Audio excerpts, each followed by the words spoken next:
Okay, so here we have part 3. We got the tractor back together.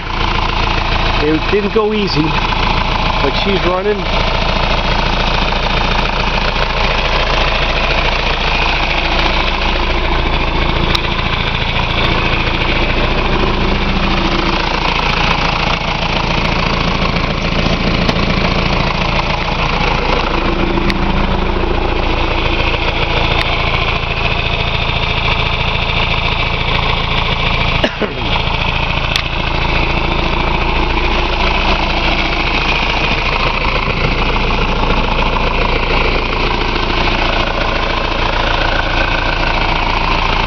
We'll give it a test spin.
So there you have it.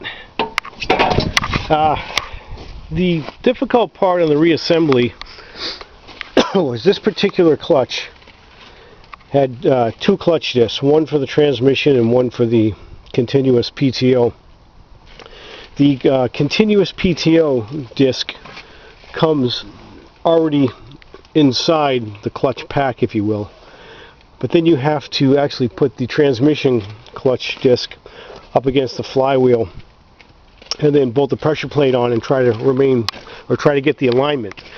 The problem I had was the clutch alignment tool that I ordered from the dealer didn't come, so I was faced with taking a stick and whittling it down and trying to improvise and come up with my own clutch alignment tool, and that was the difficulty, because the last 3/4 to 1 inch bringing the two halves together was nearly impossible. After 3 hours of jiggling and pry bars and jacking one part up, one part down, and then finally deciding, okay, we're going to split it and check the pilot bearing to make sure it didn't pop out. As I got up, it went pop, and it just came together. So I think it would have been a lot easier had we had the clutch alignment tool, and I would definitely recommend the investment, because it's 2 different splines. The clutch disc spline is 15. There's a 15 spline clutch disc for the transmission and a 23 spline clutch disc for the PTO. Unfortunately, the first clutch they sent me was the wrong one.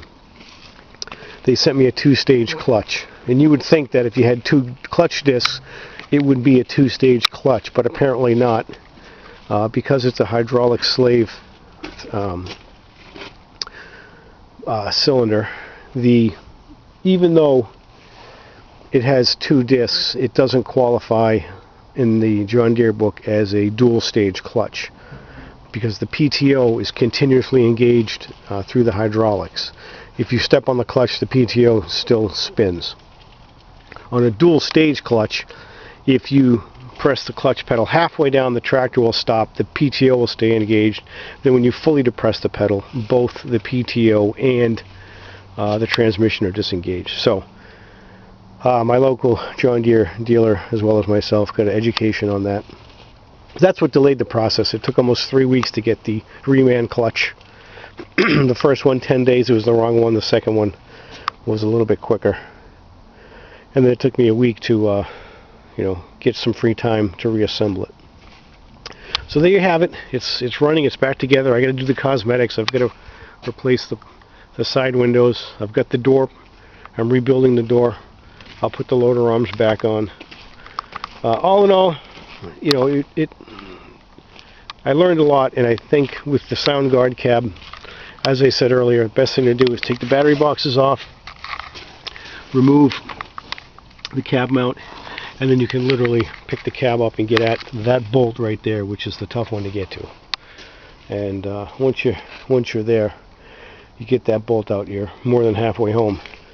So thanks for watching. If you have any comments or questions, or if you're trying to do it yourself, it can be done, but order and purchase the clutch alignment tool. It's very difficult to find.